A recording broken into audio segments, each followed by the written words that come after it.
Muitas pessoas procuram a psicanálise para que ela as ensine a perdoar e a se livrar de um peso.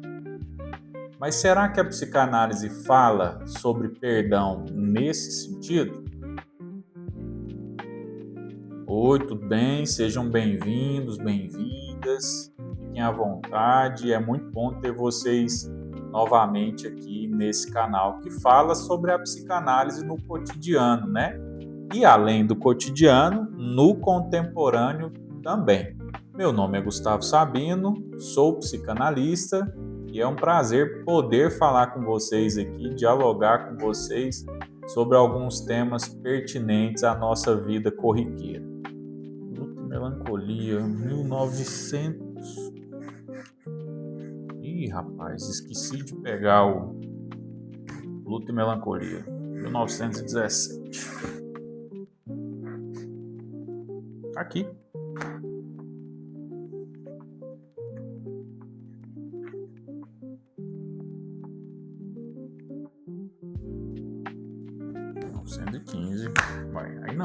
Aí não. Tava aqui o tempo todo. Bom, para esse bate-papo de hoje, nós vamos usar duas bibliografias. Primeiro nós vamos usar o volume 12 aqui, ó, da Companhia das Letras, que daqui nós vamos comentar sobre Introdução ao Narcisismo, que é um texto, e também Luta e Melancolia. Então os dois aqui nessa gracinha vermelha aqui, ou laranja, né? Depende do que você... Como vai como vai aí o seu espectro de cores. E o Mal-Estar na Civilização. Esse aqui, que eu já falei dele em um outro vídeo. Nessa ediçãozinha slim aqui. Muito boa. Bora lá. O primeiro ponto é saber diferenciar o que é esse perdão mágico, fantasioso, que se fala bastante, e o entender o processo de perdoar, né? Elaborar o processo do perdão, da renúncia de si e da renúncia do papel do outro, também naquilo que diz respeito ao que precisa ser perdoado. Na verdade, na psicanálise, existe um processo que nós vamos chamar de processo analítico de integrar a perda. Que perda é essa, Gustavo? É a perda de uma certeza, a perda de uma convicção, a perda de uma postura que às vezes alguém ou algo nos infringiu. Então, quando alguém nos chateia, quando alguém nos invalida diante de uma posição, quando alguém nos menospreza, quando alguém faz pouco caso daquilo que para mim é importante, nasce uma insatisfação. E mediante essa insatisfação, talvez possa existir a necessidade de perdoar ou ser perdoado. Tanto nessa necessidade de perdoar quanto na necessidade de ser perdoado, nós precisamos saber analisar e integrar o processo de perda, a perda da minha convicção. Por quê?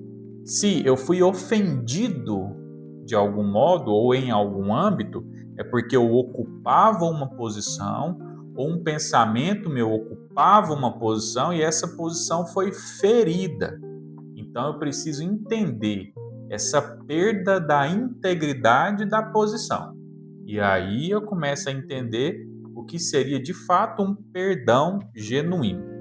Aí, se nós formos recorrer aqui em Luta e Melancolia de 1915, que está nessa obra, nós vamos entender que o perdão ele passa por um processo de luto. Gustavo, que processo de luto é esse? Primeiro eu preciso matar o ideal dessa pessoa que me feriu.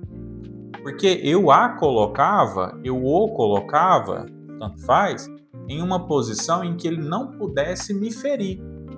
Então, para que eu o perdoe ou a perdoe na sua totalidade, primeiro eu preciso esquecer essa posição na qual eu o colocava ou a colocava. Então, só depois de esquecer, de retirar, de matar esse significante, é que eu vou conseguir construir uma situação ou um cenário de perdão, onde agora aquela pessoa não me ofende mais por esse tópico em especial. Nós vamos ter um ego que ele se esvazia na melancolia e não consegue abrir mão daquela pessoa ou daquela posição que eu mesmo idealizei.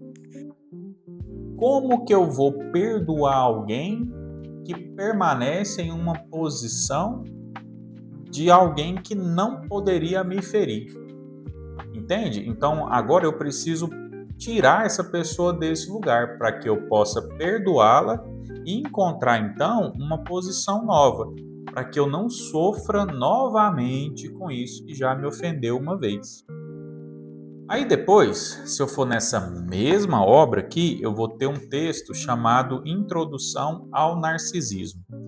Por que que quando alguém nos fere, por que que quando alguém nos ofende, por que que alguém se torna alvo, merecedor ou não do meu perdão, me dói tanto?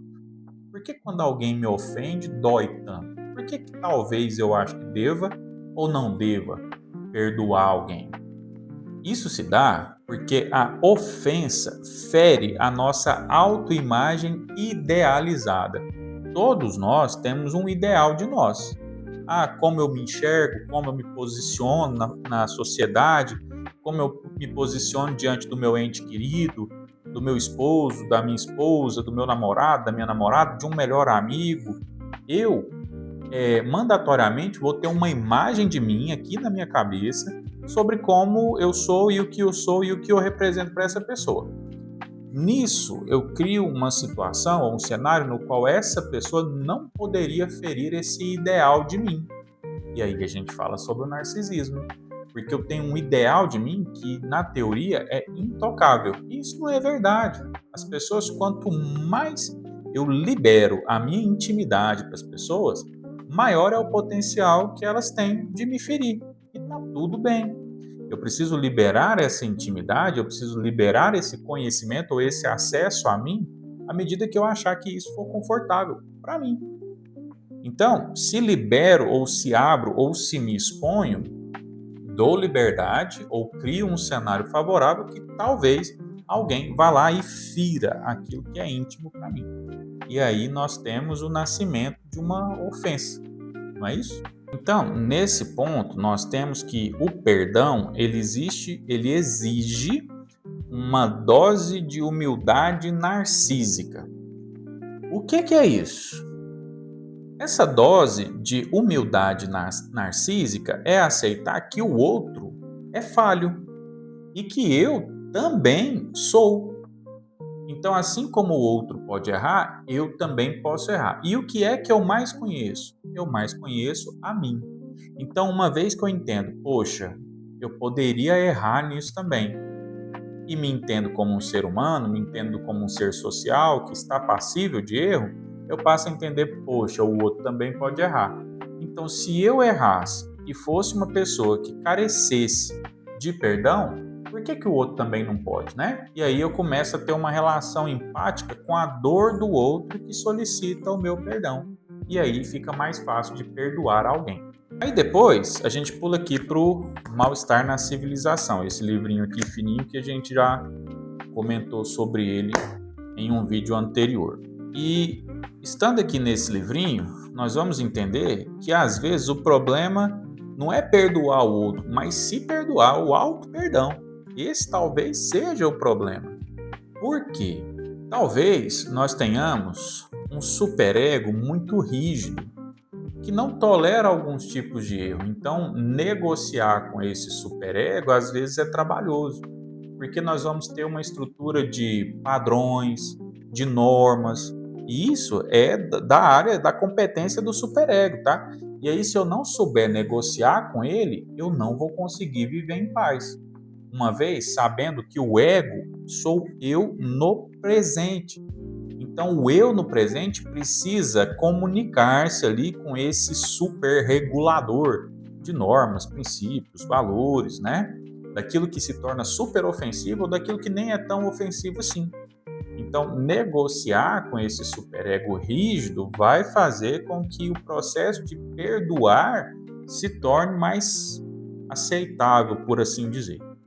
Então, fechando e concluindo, nós chegamos à seguinte conclusão: que o perdoar para a psicanálise talvez seja simplesmente o fim de uma repetição daquilo que me martiriza tanto e que talvez em algum momento eu pense assim: ah, não, já deu, ah, não, isso aí não quero mais.